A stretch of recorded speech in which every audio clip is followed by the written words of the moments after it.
Assalamualaikum warahmatullahi wabarakatuh.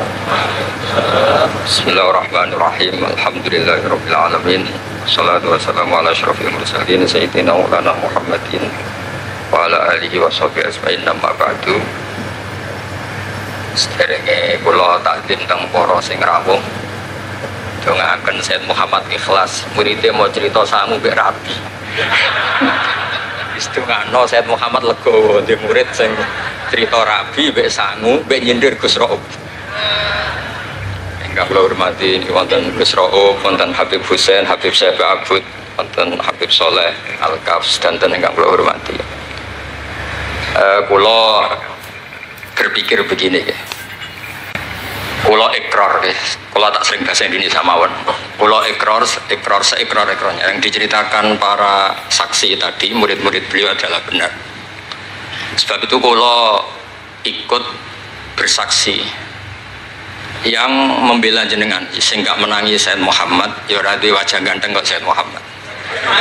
Tapi banggalah nanti mau jenengan mlebu swarga dimodifikasi pun ganteng kowe. Oke, wonten cerita ngeten Habib Husain, wonten orang tanya, "Gus, kenapa Nabi itu kok ganteng, wali kok ganteng?" Sing jawab ya lucu. Kok Nabi mesti mlebu swarga, dadi ngrubahi ra akeh-akeh. Dadi mulane sing rapati ganteng kudu ngibadahe sing tenanan karena mlebono swarga wong ora ganteng butuh ekstra salon malaikat. Niku. Begini Pak Hasan, ini tonggo kula sering ngaji teng Bojonegoro, terus piyambake nggih sakjane ra di rival kalian kula. Begini Pak Hasan, tadi kata Mas Lutfi itu pengganti dari nama sinten Syihab. Itu begini, ada cerita dan ini semua yang tidak menangis Sayyid Muhammad kedah senang. Karena hadhil millah atau hadatin ini milik yang menyaksikan Rasulullah SAW juga yang tidak menyaksikan. Ini pokoknya kalau bela mayoritas, secara pemilu mesti menang pulau karena ini mayoritas. Rasulullah itu begitu mencintai dan begitu rindu sama ikhwani. Mereka kata sahabat, saya ini ikhwanu kayak Rasulullah. Enggak, antum ashabi, kamu itu sahabat saya. Ikhwani adalah man amana bi walam yaroni. Mereka iman sama saya padahal tidak ngerti. Itu hebat luar biasa.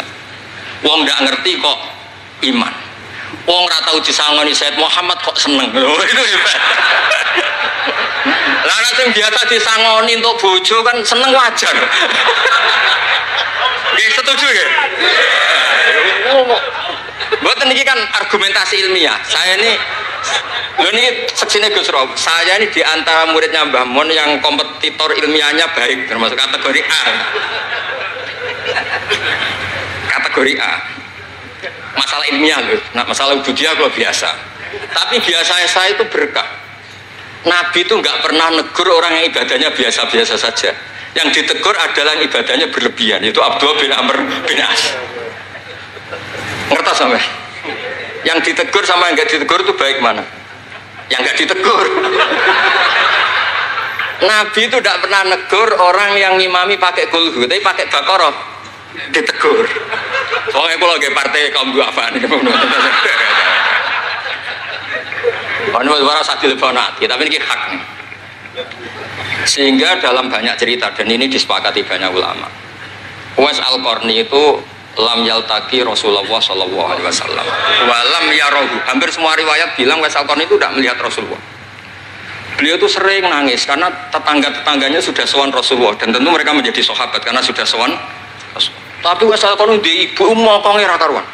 Ditinggal lu ra gelem, mokong cerewet ngamukan. Njuk nglayani Uwais Al-Qarni. Uwais Al-Qarni itu lebih berpegangan konstitusi bahwa birrul walidain terutama ibu itu amru Rasulillah. Ummuka. Tapi apa yang terjadi? Uwais Al-Qarni yang tidak pernah sowan Rasulullah digelari khairul qurun Uwais Al-Qarni karena taat ning gone mandate Rasulullah ngene iku khidmah kalian enten ibu. Padahal boten di zamannya beliau sebetulnya menangi zaman Rasulullah, enggak sowan. Maksud kula Pak Hasan, dadi sing ora roh-roh ya aja terus sampean ngrasa luwih tinggi. Nggih biasa mawon, kabeh iku sementing ikhlas ridane Allah Subhanahu wa taala. Tertuju. Nah niki terus Buat ini masalah konstitusi, soal masalah al-kutub, al-mu'allafah. Saya ini tadi kata Gus Raum, saya itu orang mungkin yang tidak mulazim ke Sayyid Muhammad, tapi kata tadi Mas Lutfi, kalau sanad ke Sayyid Alawi saya tentu lewat Mbah Mun itu teman akrabnya bapak saya. Dulu ketika beliau mondok di Mekah itu yang nganter mbah saya, mbah kandung saya, namanya Mbah Siddiq. Jadi keluarga saya ya pokoknya muamalah terus musohabah semuanya sama keluarganya Gus Raub itu minal ajdam. Ya sampai kadang beda pilihan presiden. Tapi tetap rukun. Karena nganggep itu urusan akidah, ini biasa mawon apa? Biasa. Begini, niki rungokno tenan. Saya entah berapa kali sampai lupa nyetak kitab, tapi bukan nyetak komersial. Sama lagi bukan komersial. Jadi ini nggak perlu menyinggung siapapun, nggak komersial. Al-Hajju Fadha'il wa Ahkam itu saya nyetak entah berapa kali. Dan semua yang saya kasih Gus Rob itu mesti terus minta dibacakan. Kenapa? Karena semua fikih di Indonesia itu pasti bilang ar-ramyu itu ba'das zawal. Semua takrib mu'in i'ana semuanya pasti ar-ramyu itu ba'das zawal. Kunna natahayyanu fa idza zalati syamsu romaina. Kita ini nunggu zawalu syamsi baru romaina. Ki ramyu yaumil hadi asyar. Ketika ada peristiwa mu'assim terowongan Mina, karena jutaan orang ke titik yang sama di jam yang sama. Soal lagi jutaan orang ke titik yang sama di jam yang akhirnya Sayyid Muhammad memberanikan diri fatwa secara terbuka bahwa boleh romyu keblas zawal. Mereka mesti komplain, iki kita apa? Sampai komplain, saya bilang ini yang ngarang putune Kanjeng Nabi. Kabeh bantah. Tak bidono takbir dan beliau cara ngendikan masuk akal. Ya, ini sering haji napa mari sakniki haji ya wonten sing bisnis bareng wae sing haji lah niki cerita. Sing haji, sing bisnis haji tenan pokoke haji. Sebetulnya dalam romyu itu kan boleh nafar awal, berarti selesai tanggal 12 bisa nafar sani sampai tanggal 13. Terus kata Sayyid Muhammad, jika bisa isqatur romyi yauma salisa asar bil kulliyah, bisa menggugurkan romyu tanggal 13 bil kulliyah. Fali ayya juzat takdim min babi aula, apalagi ini sekedar takdimul waktu. Dan beliau bilang di kitab Al-Hajju Fadha'il wa Ahkam, dan tidak yusamma mukhalafatan.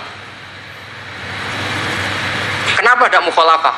Itla ilzama fihi bitasrah, karena Rasulullah tidak mengendikan bahwa ini harus begini. Itu hanya fi'lu. Fi'lu bisa ya dulu alal jawaz, bisa alal aulawiyah, nggak ada jaminan kalau itu syarat apa? Sah. Terus akhirnya orang tuh ayam semua, tenang semua. Berdasar fatwa Sayyid Muhammad yang kita sosialisasikan. Saya baca itu berkali-kali. Jadi saya cerita, jadi ini benar-benar cerita naskahnya Sayyid Muhammad. Orang cerita sanggup. Terus kedua, tawaful haid. Saya sering ketemu orang-orang yang nekuni medis. Gus, kalau kita pakai obat itu kadang masalah, ada efek samping gini-gini. Padahal kalau kita nunggu suci kayak cerita Sayyidah Aisyah, Rasulullah itu pimpinan. Mereka pasti ikhlas disuruh nunggu Sayyidah Aisyah sampai suci kemudian tawaf ifadah. Tapi ini kan kita orang kebanyakan. Hotelnya kalau lama-lama ya kita tidak kuat bayar, kena komplain. Pesawatnya juga gitu, kalau lama-lama juga kena komplain, tidak bisa pulang kan. Dan itu kata Sayyid Muhammad sederhana ngendikan. Beliau menyarankan tawaful haid itu intikal madhab saja, atau tidak usah intikal. Kalau mendekati waktunya habis langsung tawaf, tapi nunggu waktunya mepet. Karena dengan mepet berarti statusnya darurat, tapi statusnya darurat. Terus kata beliau dengan entengnya ngendikan, di mana-mana yang namanya wajib atau syarat sah itu ya ma'al kudroh. Ini tidak kudroh berarti syarat itu hilang. Di mana-mana syarat menjadi syarat ya kalau kudroh. Ini tidak kudroh ya berarti syarat itu hilang. Sehingga terus kita nyaman tawaful haid. Itu di kitab Al-Hajju Fadha'il Ahkam. Bisa dicek bahasan halaman 115 itu. Ini bukan cerita Malaysia, cerita tek. Jadi buat ini serius.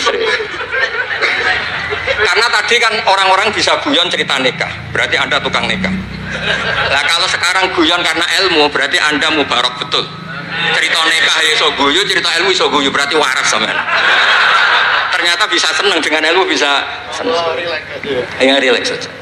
Saya baca kitab beliau yang khataman, ini Gus Rauf saksinya. Saya baca Qawaid Asasiyah itu pasanan khatam tahun 39. Terus poso ini kemarin 45 ini saya juga khatam baca Qawaid Asasiyah.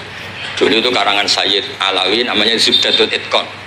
di era Sayyid Muhammad disebut Al-Qawaid Al-Asasiyah fi Ulumil Quran. Saya ngajar di Sarang ya kitab itu di pondoknya Gus Sufur. Saya berkali-kali baca kitab itu di Kudus di pondok saya kemarin khatam. Terus kitab beliau yang saya senang sekali diantaranya tentu Mafahim Yajibu Antus Soha. Tadi Mas Lutfi cerita betapa repotnya Sayyid Muhammad ngadepi Wahabi. Tapi di Indonesia saya sering cerita ke mereka, bahkan sebagian yang berfaham itu di kota banyak yang menjadi minna. Saya cerita begini, la ilaha illallah itu kalimatun dakhala bihal kafiru al-islam. Fakaifa bihadil kalimah. Kok terus jadi tukhriju hadil kalimah al-muslimah minal islam ilal kufri. Orang tahlilan, orang nyekel patok, orang-orang NU yang khol itu nyekel patok yang la ilaha illallah, la ilaha illallah. Itu kalimat yang orang kafir puluhan tahun menjadi muslim. Masa dengan kalimat yang sama menjadi kafir? Itu logikanya tidak kena. Berarti kalimat ini punya dua status. Ya mukminah memukminkan, juga mukafirah mengkafirkan. Itu kan lucu gitu. Dan itu mereka terus menerima. Kayaknya bener Gus Pak. Masa kalimat yang 70 orang misalnya kafir dalam waktu 70 tahun itu karena melafatkan satu kalimat itu saja, la ilaha illallah Muhammadur Rasulullah, langsung menjadi apa? Menjadi muslim atau mukmin. Masa dengan kalimat yang sama hanya karena sambil megang patok terus menjadi apa? Kalimat itu kalimat syahadatut tauhid. Makanya saya mohon para muhibbinya Sayyid Muhammad itu harus baca kitabnya. Saya ini bukan niat sombong. Saya baca kitab beliau yang saya takriri sampai khatam itu ya Al-Hajju Fadlul Ahkam. Saya sudah lapah berapa kali saya khatam. Terutama di bab Tawaful Haid sama Amram Yukobla Zawat. Terus Mafahim Yajibu Antus Soha, Qawaid Asasiyah, Mafhumut Tatawur wa Tajdid. Terus yang kitab-kitab paling modern terakhir karangan beliau itu Sirah Nabawiyah, sarahnya Alfiyatus Sirahnya Zain Al-Iraqi. Terakhir Mu'alafatus Sayyid Muhammad. Dan saya yang sering juga sinau itu Manhajus Salaf fi Fahmin Nusus. Itu juga termasuk kitab yang sering saya pelajari. Sehingga belajar betul Mas Hasan, bukan main-main, belajar betul ya. Maksudnya kalau tidak bisa tak cari di kamus. Kalau nggak bisa semua bukan niat sombong. Pakai sarana saya ini kan bapak saya itu hafal Quran, buyut-buyut saya ini mungkin termasuk orang yang nekuni Quran. Jadi saya kalau nggak paham, ya Allah kita ibadah pantas. Tiang butuh Quran jenengan terus mau ora paham kita ora pantas wis. Nah, ya akhirnya paham itu. Nah, dari sekian cerita yang difahami nufus, nah ini supaya sampean clear ya. Saya mohon semohon-mohonnya. Jika jenengan pilihannya berpakaian seperti ini oke lah. Yang berpakaian ala Rasulullah atau ala Arab terserahlah istilahnya, nggih monggo. Tapi yang berpakaian ala Jawa gini, saya masih ingat takbir itu di halaman 423 di Manhajus Salaf fi Fahmin Nusus. Itu beliau ngendikan gini.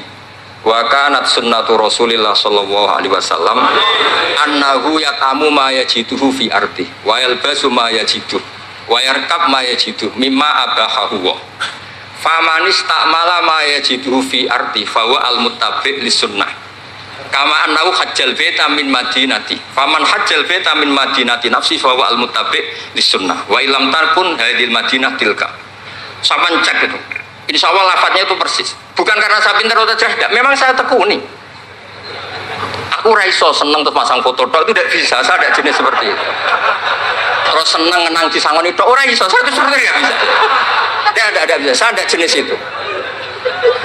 Saya itu ya sering dikasih uang Mbah Mun, Gus Rauf saksinya. Tapi ya saya ngenang beliau itu ya kitabnya tak pelajari al-ulama tak baca depan santri saya khatam.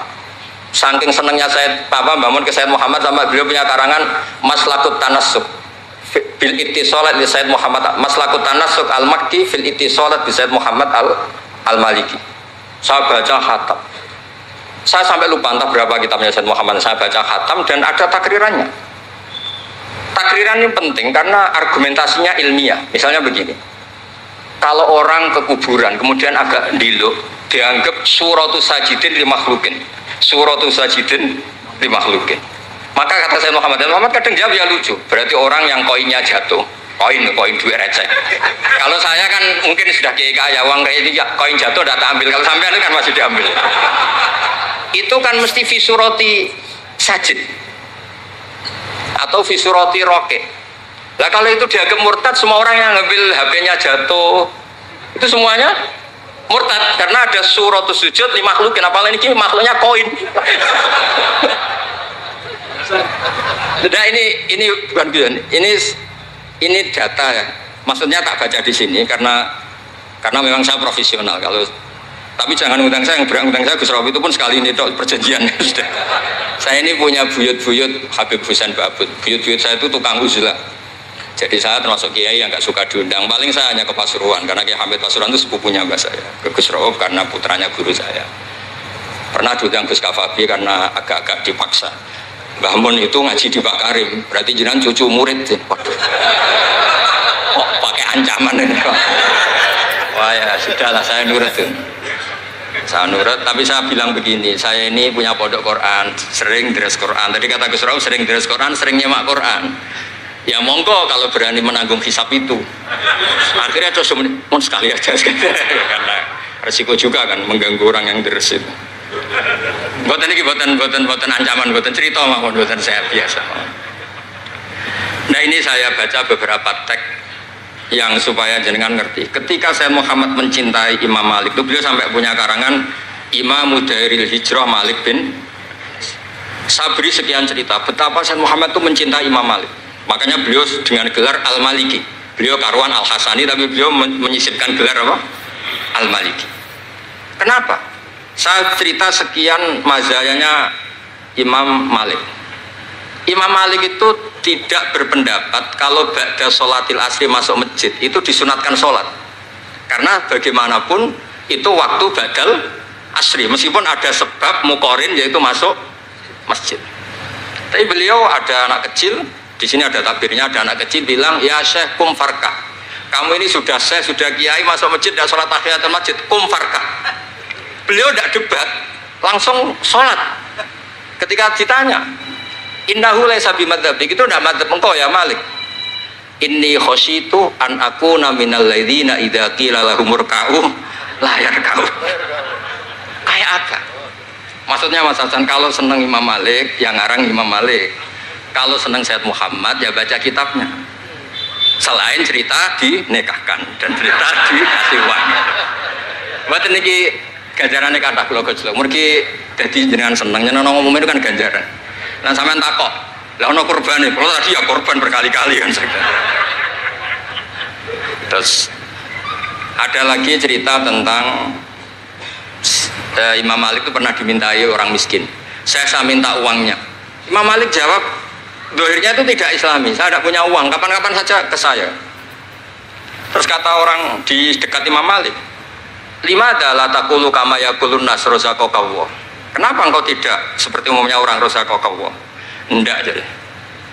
Kata Imam Malik, asyaddu kalimatin ala sa'il. Kalimat terberat bagi sa'il adalah kalimat yang nyimpan roda sa'il. Walau dimna jumlatin, meskipun itu fidinim jumlatin. Terus fa'ana ujillu ismawahi ta'ala an azkurahu liman yakrohu sama'ahu walau dimna jumlatin. Saya ini ingin menyelamatkan nama Allah. Peminta itu paling nggak suka kalau ada kata-kata yang arahnya pokoknya nggak ngasih. Saya ulang lagi, peminta itu paling nggak suka kalau ada kata-kata yang arahnya itu tidak ngasih. Karena peminta ini sudah mangkel, saya menyelamatkan tidak nyebut Allah, nanti Allah jadi korban. Rozaqakallah, itu Allah kapan? Nyatanya sampai sekarang tidak ngasih rezeki, kan Allah bisa jadi korban kan? Makanya beliau nggak mau nyebut Allah. Fa'ana ujillu ismawah, saya menghormati nama Allah, jangan sampai saya sebut di depan orang yang sedang nggak suka. Tadi karena ada jawaban yang yufidu rodda. Kenapa yufidu rodda? Yaitu pokoknya tidak ngasih. Kayak apa orang-orang? Saya ulang lagi ya, jadi ini saya termasuk, insya Allah termasuk kompetitor terbaik, termasuk. Bukan apa ya, karena menurut saya senang orang itu. Saya baca Ikhya itu lupa. Khatam berapa kali itu saya takriri pakai naskah Gus Rauf punya. Saya naskah maknanya Mbah Zubair saya punya. Ngaji Mbah Mun. Kalau nggak bisa masih pakai kitab Ithaf. Kalau naskahnya beda, saya cari naskah yang lain. Karena saya senang Ikhya, Minhajul Abidin. Pokoknya kitab-kitabnya Imam Ghazali. Saya senang kitabnya Mbah Mun, Mbah Zubair, semua. Bukan apa-apa. Takut saya senang ternyata saya yukhalifu madhab. Saya sebagai pembaca maksudnya ya. Korek itu kalau senang ternyata dia yukhalifu madhab. Karena ada baca. Contoh gampang begini, saya tuh sering ketemu orang-orang khusyuk yang tidak ngaji. Gus itu gimana orang-orang sholat pakai baju merah? Tak tunjukkan di Bukhari, babus sholat fi saubil ahmar. Ada yang protes lagi, gimana Gus itu kiai kok sholat kencing? Berdiri, babul qauli qaiman inda subadati qaumin di Bukhari. Gus, kok ada hadisnya semua? Yang masalah itu tak kamu kata saya gitu. Lu sampai sholat, sampean kalau sholat kan mikir, ya mikir utang, mikir macam-macam. Itu Imam Bukhari punya bab, babul ifkar, tafsirnya apa? Imam Bukhari pakai bab itu babul ifkar di sholat, bab mikir di sholat. Itu dalilnya lucu Bebusen. Kanjeng Nabi itu sholat terus salam ke susu. Ditanya kenapa ke susu? Saya ingat ada dinar di rumah yang belum saya bagi. Berarti ingatnya kan pas sholat. Itu sampai ya bedanya Nabi ilingnya barang apik sama nuran, tapi kan podo lah dalam bab.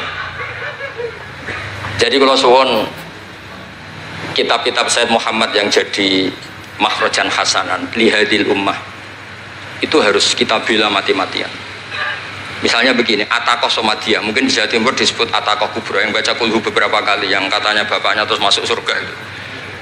Itu kan kalau di kampung saya Gus, kalau ada baca gitu yang selain anaknya tak udah kamu udah usah serius ramlah di bapak. Oh anaknya tenang-tenang.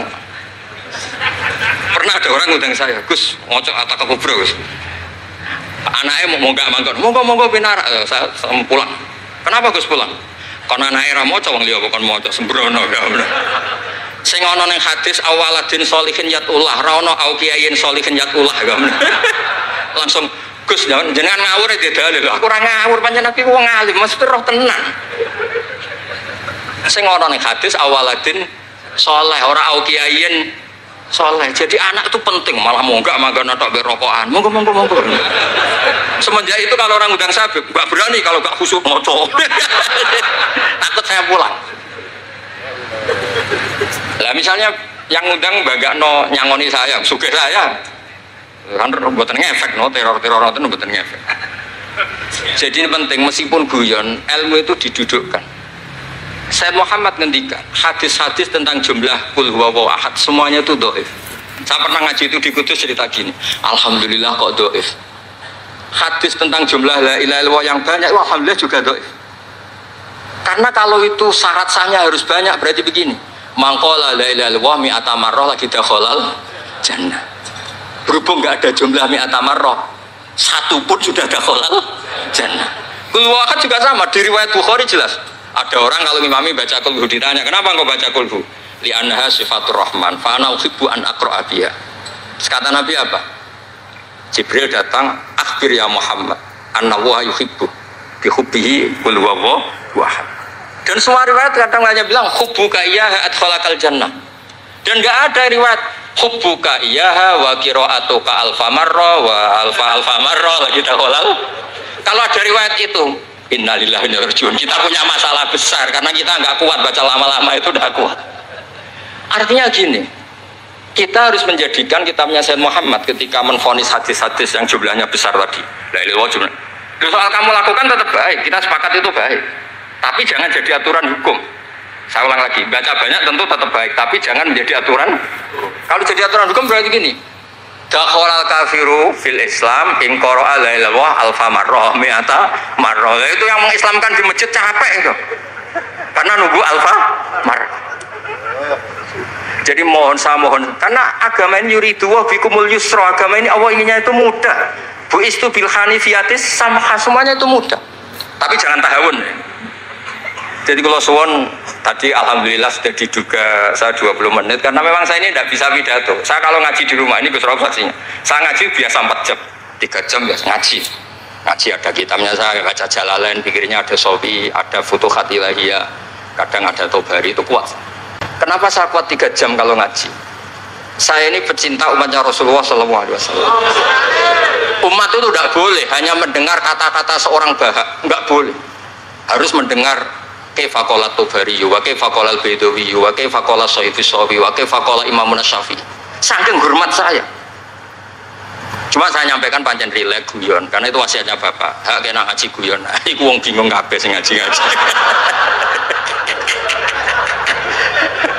Jadi ya ngoten mawon. Assalamualaikum warahmatullahi wabarakatuh.